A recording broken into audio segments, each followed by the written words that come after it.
প্রচণ্ড তাপপ্রবাহকে উপেক্ষা করে হলদিয়া বারঘাসিপুর স্টেডিয়ামে চলছে ইউহান ক্রিকেট চ্যাম্পিয়নশিপ। শিল্পতারক হলদিয়া বারঘাসিপুর সৃষ্টি স্টেডিয়ামে গত জানুয়ারি মাস থেকে শুরু হয়েছিল ইউহান ক্রিকেট চ্যাম্পিয়নশিপ। ফাইনাল খেলা শুরু হয়েছে সকাল থেকে। টান টান উত্তেজনায় দর্শক পরিস্থিতিতে খেলা উপভোগ করছে দর্শকবৃন্দ। প্রচণ্ড তাপপ্রবাহকে উপেক্ষা করে গ্যালারি পরিপূর্ণ দর্শক।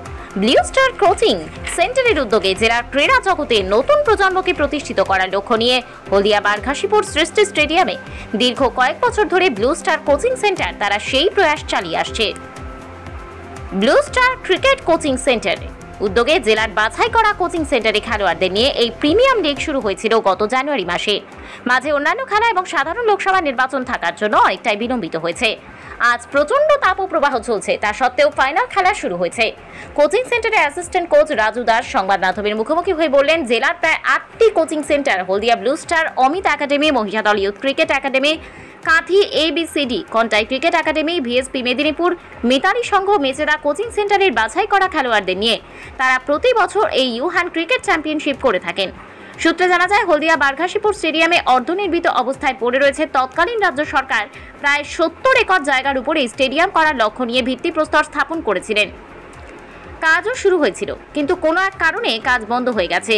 তারপরেও প্রায় 22 বছর অতিক্রম হতে চলল। রাজ্য সরকার, পৌর প্রশাসন বহু রদবদল হয়েছে। অনেকে এসে কথা দিয়েছেন, কিন্তু কেউ কথা দিয়ে কথা রাখেনি। হলদিয়ার খেলোয়াড় স্বপ্ন দেখেছিলেন, কিন্তু সেই স্বপ্ন পূরণ হয়নি। হলদিয়ার বহু খেলোয়াড় ন্যাশনাল, ইন্টারন্যাশনাল বহু বিভাগে তারা চ্যাম্পিয়ন হয়েছেন, কিন্তু দুর্ভাগ্যের বিষয় নিজেদের হলদিয়ার মাঠ ছেড়ে তারা অনুশীলন করতে যেতে হয়েছে কলিকাতা, মেদিনীপুরে। সেই অর্ধনির্মিত স্টেডিয়ামকে খেলার উপযুক্ত করে বুস্টার তারা ক্রিকেট কোচিং সেন্টার দেখতে দেখতে প্রায় 25 বছর হতে চলল। তাদের এই কার্যকলাপ প্রতি বছর নতুন নতুন প্রতিভা অন্বেষণের জন্য তারা এই ধরনের প্রতিযোগিতা করে থাকেন। বারঘাসিপুর স্টেডিয়ামে দূর দূরান্ত থেকে যে সকল কোচিং সেন্টারের কর্তৃপক্ষ খেলোয়াড়রা এসেছেন, তাদের সকলের দাবি অর্ধনির্মিত স্টেডিয়ামকে পূর্ণাঙ্গ স্টেডিয়ামে রূপান্তরিত করুক সরকার বাহাদুর। নিজেদের এলাকায় যখন অনুশীলনের জায়গা পাবে, আরও নতুন খেলোয়াড় উঠে আসবে, এই দাবি করলেন বুস্টার ক্রিকেট কোচিং এবং অমিত কোচিং ক্রিকেট সেন্টারের বিভিন্ন কোচ তাদের মন্তব্য করলেন। কেকার পেস্ট্রিতে জিবে জল সপারি, ওয়াও আশাতে লাজবাব নিউ বিদ্যুৎ বেকারি।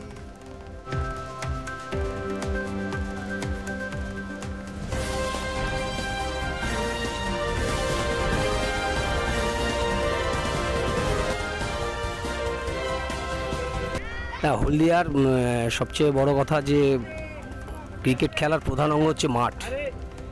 এই যে এখানকার পরিবেশ, এখানকার অ্যাটমসফিয়ার, মানে সত্যি আমি খুবই মুগ্ধ। এবং এইরকম একটা টুর্নামেন্টে যে আমাদের কিছু স্টুডেন্ট এখানে পার্টিসিপেট করতে পারছে, তার জন্য আমি গর্বিত। এবং এখানকার কালচার সত্যি আমাকে অনেক ভালোবাসা দিয়েছে, যার জন্য আমার কাকদ্বীপেও ক্রিকেট ফাউন্ডেশন রয়েছে। আমার বেশ কিছু সংখ্যক ছেলে এখানে খেলছে অমিতদার হাত ধরেই। তা আমি চাই আগামী দিনেও যদি এরকম কোনো টুর্নামেন্ট হয়, আমরা অবশ্যই আসব। এবং সত্যি আমরা খুব মানে এইরকম একটা মাঠ যে সমস্ত আমাদের ওই সমস্ত এলাকায় হয়তো নেই, মানে খুব সুন্দর মাঠ, খুব সুন্দর পরিবেশ, সব কিছু বেটার না, সেটা একটা ঠিক আছে। এবং সব তো মানে স্টেপ বাই স্টেপ অবশ্যই হবে। এত সুন্দর মাঠ এরা, আমি মানে দীর্ঘদিন ধরে এখানে আসছি, প্রায় 5-6 মাস ধরে, এবং নিয়মিত এখানকার যারা কর্মকর্তা রয়েছে তারা মাঠের পেছনে অক্লান্ত পরিশ্রম করছে। এবং আমি আশা রাখছি এবং কর্মকর্তাদের কাছে একটা আবেদনও রাখবো যে আপনি যেটা বলেছেন যে এই উন্মুক্ত যে মাঠটা, এটাও নিশ্চয়ই ওরা আগামী দিনে এটা ঘেরার একটা ব্যবস্থা করবেন। চারিদিকে যদি স্টেডিয়াম হয়ে যায়, তাহলে নট অনলি এটা বেটার হয়ে যাবে। আমার নাম সন্তু দাস, আমি কাকদ্বীপ থেকে এসেছি।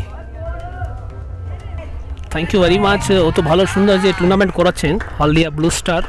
তো আমি তো খড়গপুর থেকে এসেছি, আমার দুটো ছেলে অলরেডি মেদিনীপুর থেকে আন্ডার-13 বেঙ্গলে আছে। এই অত সুন্দর মাঠ পাওয়া যায় না, যে অত সুন্দর মাঠটা এখানে আছে। আর আমি এখানকার যারা কর্তার আছে তাদেরকে মানে আমাদের অনুরোধ স্পেশালি যে এই মাঠটাকে যেন বাঁচিয়ে রাখে। অত সুন্দর মাঠ পাওয়া যায় না। আর এখন তো অনেক আরও সুন্দর করে দিয়েছে, যেমন ডিস্ট্রিক্ট থেকে যদি সাব ডিভিশনাল আছে, ডিস্ট্রিক্ট খেলে ছেলেগুলো নিশ্চয়ই এগিয়ে যেতে পারে। কীভাবে তারা সুযোগ পায়, বিশেষ করে কলকাতার টিমে মেদিনীপুর বা জেলার খেলোয়াড়দের নেয় না, এরকম একটা অভিযোগ থাকে। আমি মানে আপনার এই কথাতে কথা মতো নাই, বিকজ এখন অলরেডি আন্ডার-16 আমাদের মাইতি ছেলে আছে, নামটা ঠিক বলতে পারছি না পুরো, এস মাইতি, ও খেলছে। নৈতিক শর্মা, বিনয় শর্মা, আপনার ভৈরব দে সরকার অলরেডি ওকে রেশমি যে টিমটা এখন বিপিএল হচ্ছে ওর মধ্যে ওকে অলরেডি আন্ডার-19 হিসাবে সিলেক্ট করা হয়েছে। তো এই কথাটা ভুল আছে। আপনি যদি ভালো খেলবেন, ভালো পারফর্ম করবেন, নিশ্চয়ই একটা ভালো প্ল্যাটফর্ম পাবেন। আর এখানকার কোচরা এখন, আগে তো জানি না কি হতো, এখন অলরেডি প্রচুর খাচ্ছে, ছেলেদের পিছনে অনেক অনেক সময় দিচ্ছেন, আর ছেলেরা সে পারফর্ম করেও দেখাচ্ছেন। আমি টোটালি পজিটিভ কথাটাই বলবো যে এই মাঠটাকে অত সুন্দর হয় যে বাঁচিয়ে রেখেছে, তাদেরকে first of all thank you very much. আর যেন এগিয়েও বাঁচিয়ে রাখে। আর যদি প্রশাসন এদিকে তাকায় তাহলে আমার মনে হয় একটা খুব সুন্দর এখানে স্পোর্টস কমপ্লেক্স হতে পারে, শুধু ক্রিকেট না, আরও খেলা এখানে হতে পারে। এইখানে স্পোর্টস কমপ্লেক্সে হওয়ার জন্যই প্রায় 21 বছর আগে একটা ভিত্তিপ্রস্তর হয়েছে, প্রায় 70 একর জায়গার উপরই হয়েছে, কিন্তু এই অবস্থায় পড়ে গেছে। তো এইটা তো প্রশাসনকে দেখা উচিত। আমার মনে হয় সামনে কিছু বছর পরে এটা আমরা দেখতেও পারবো যে এত সুন্দর জায়গাটা একটা স্পোর্টস কমপ্লেক্সের মধ্যে চেঞ্জ হয়ে গেছে। আপনার নাম? অজয় শর্মা, খড়গপুর। আজকে এই ফাইনাল খেলা, আজকে ইউহান প্রিমিয়ার লিগের ফাইনাল খেলা হচ্ছে। এই ফাইনাল খেলায় Haldia Blue Star cricket coaching camp এবং অমিত ক্রিকেট কোচিং ক্যাম্পের মধ্যে হচ্ছে। কিন্তু দুটো টিমেরই ম্যাক্সিমাম ঘরোয়া ছেলে, নিজেদের ছেলেরাই খেলছে। হলদিয়ার ছেলেই আপনার দুটো টিমেই আপনি 8টা, 8:30, 9টা করে, 9টা করে ছেলে হলদিয়ার ছেলেই আছে। ম্যাক্সিমাম বাইরের ছেলে কলকাতা, খড়গপুর ছেলেরাও আছে, দুটো টিমেই আছে। এখান থেকে যারা উইনার হবে তাদের কোথায় যাবে? এটাই আজকে ফাইনাল ম্যাচ, এখানেই শেষ। এটা তো আমাদের ক্লাবের টুর্নামেন্ট। এখানে ভালো খেললে একটা কনফিডেন্স বাড়বে নিজের মধ্যে। এখান থেকে ভালো খেললে কোনো জায়গায় সুযোগ পাবে সেরকম কোনো ব্যাপারটা নেই। বাট যারা এখানে পারফরমেন্স করবে, এখন তো মানে আগের থেকে, এখন মানে আজ থেকে 7-8 বছর আগের থেকে এখন অনেক উন্নতি হয়েছে ক্রিকেটের, যেটা হচ্ছে এখন অনলাইন স্কোরিং হচ্ছে। সেই অনলাইন স্কোরিংয়ের মাধ্যমে কিন্তু কোন প্লেয়ারটা কীরকম খেলছে, কোন প্লেয়ারটা কখন রান করছে, কখন উইকেট নিচ্ছে, কখন রান করছে, সেটা কিন্তু অনেকটা সহজ হয়ে গেছে মানুষের পক্ষে বোঝা। ধরুন আগে কোনো টিমে খেলতে গেলে জানতো না এই ছেলেটা কী রান করবে, কী ব্যাটিং করবে, কী করবে না করবে, কিন্তু এখন সেটা অনলাইন স্কোরিংয়ের ফলে আমাদের পুরো ওয়েস্ট বেঙ্গল লোক বলুন বা যারা ক্রিকেট ইউজ করে সবাই দেখতে পাবে কত রান করছে, কত না করছে। এখানে এখন 150 জনের মতো আছে। সেখান থেকে প্রায় 10-12 জন ক্লাব, সেকেন্ড ডিভিশন ক্লাব খেলছে। আমাদের ওম কুমার দাস বলে একজন ছেলে আছে, ও এখন বেঙ্গলের সিলেকশন হয়ে মানে অলরেডি ওর ট্রায়াল ফায়াল হয়ে গেছে, বাট নামটা রেজাল্ট আউট হয়নি। তো আশা করি আমরা সবাই, আমাদের ব্লু স্টার কর্মকর্তা যতজন আছে সকলের পক্ষে একটাই আশা থাকবে কি ওম আমাদের হয়ে যাতে সিএবিতে চান্স পায় 15-এ, এটাই আমাদের আশা। প্রশিক্ষক আছে? আমাদের 5 জন প্রশিক্ষক আছে। আমার নাম শেখ আলম। কি দায়িত্বে আছেন? আমি কোচিংয়ের দায়িত্বে আছি, কোচিং ক্যাম্পের দায়িত্বে আছি, কোচ। আমি অমিত ক্রিকেট কোচিং ক্যাম্প থেকে বলছি, অমিত ক্রিকেট একাডেমি। তো আমার ছেলেদের সঙ্গে আজকে ফাইনাল চলছে blue star versus Amit cricket academy.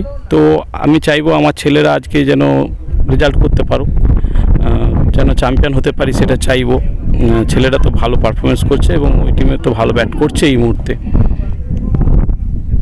এই ক্যাম্পে বা এই চ্যাম্পিয়নশিপে কতগুলো টিম এসছে খেলছে?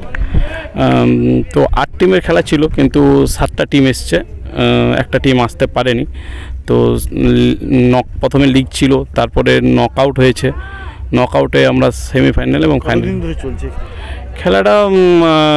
যেহেতু সিএবি খেলার মধ্যেখানে থাকার জন্য জানুয়ারি থেকে স্টার্ট হয়েছিল, এখন জুলাই চলছে, জুলাই শেষ হবে আজকে তারিখে। আপনার অমিত ক্যাম্পে কতজন ট্রেনার হিসেবে আছেন এবং কতজন প্রশিক্ষক নিচ্ছেন? অমিত ক্রিকেট একাডেমি আমি নিজেই শেখাই, প্লাস কলকাতা থেকে স্যার আসেন, মানবেন্দ্র ঘোষ, সঞ্জিত সর্দার, সন্তু দাস, 4-5 জন স্যার আসেন যারা এখানে এই মুহূর্তে সন্তু স্যার রয়েছেন এখানে। কতজন শিখে আপনার কাছে?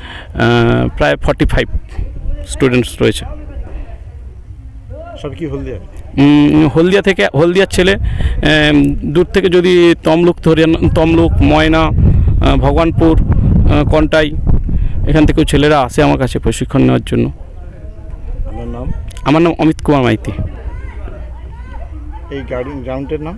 এই গ্রাউন্ডের নাম হচ্ছে cystic ground.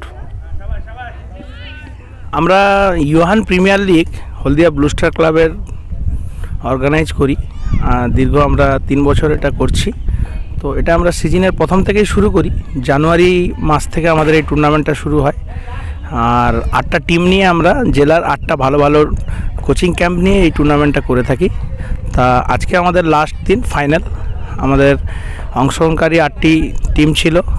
মহিষাতল coaching centre, Tulip coaching centre, আর আমাদের Haldia Blue Star cricket coaching centre, Amit cricket academy, VSP Medinipur, Contai cricket academy, Contai ABCD cricket academy, এই কিছু দল নিয়ে আমরা টুর্নামেন্টটা শুরু করেছিলাম। তো আজকে ফাইনাল খেলছে অমিত ক্রিকেট একাডেমি ও হলদিয়া ব্লু স্টার, যেটা 60 গ্রাউন্ডে খেলাটা ফাইনাল খেলা 40 ওভারের হচ্ছে। উদ্দেশ্যটা কি? মূল উদ্দেশ্য হচ্ছে আমাদের ছেলেদের জেলা থেকে বাইরে প্রমোট করা। যেমন জেলা থেকে ক্রিকেট অ্যাসোসিয়েশন অফ বেঙ্গলের আন্ডারে যারা খেলছে প্রত্যেকেই ক্রিকেট অ্যাসোসিয়েশন বেঙ্গলের সঙ্গে যুক্ত। তাতে সমস্ত কোচিং ক্যাম্প থেকেই সবারই লক্ষ্য থাকে যে প্লেয়াররা যাতে বেঙ্গল খেলতে পারে এবং বেঙ্গলের প্ল্যাটফর্ম, আর যত ম্যাচ খেলবে তবেই না প্ল্যাটফর্ম পাবে। এখন পর্যন্ত ব্লু স্টার ক্রিকেট ক্যাম্পে কতজন ছাত্র অংশগ্রহণ করছে, মানে শিখছেন, প্রশিক্ষণ নিচ্ছে? এখন অফিসিয়ালি আমরা 150 ছেলে রয়েছে আমাদের। অ্যাক্টিভ ছেলে হয়তো 100 আছে, তো রেজিস্টারে 150 রয়েছে। এখান থেকে যারা অ্যাক্টিভ করবে তাদেরকে কোথায় খেলবে? হ্যাঁ, এখান থেকে প্ল্যাটফর্ম হচ্ছে কলকাতা ক্রিকেট অ্যাসোসিয়েশন অফ বেঙ্গলের আন্ডারে যত লিগ হচ্ছে সেগুলোতে পার্টিসিপেট করছে এবং আমরাই সেই প্ল্যাটফর্মটা করে দিচ্ছি। এর আগে যারা গিয়ে মানে বেরিয়েছিল তারা এখন কি খেলছে? হ্যাঁ, এখন আমাদের একটা জেলার নাম বলতে পারে, জেলার পূর্ব মেদিনীপুরের একটি ছেলে, যেটা আমাদের হলদিয়া ব্লু স্টার থেকে বেঙ্গলে এবছর 40 জনের ভেতরে রয়েছে এবং খুব শীঘ্রই একটা ডিক্লারেশন হবে, হয়তো 15 জনের ভেতরে যদি থাকে তাহলে আমরা আরও খুশি হব। আপনার নাম? আমার নাম রাজু দাস, অ্যাসিস্ট্যান্ট কোচ, হলদিয়া ব্লু স্টার ক্লাব।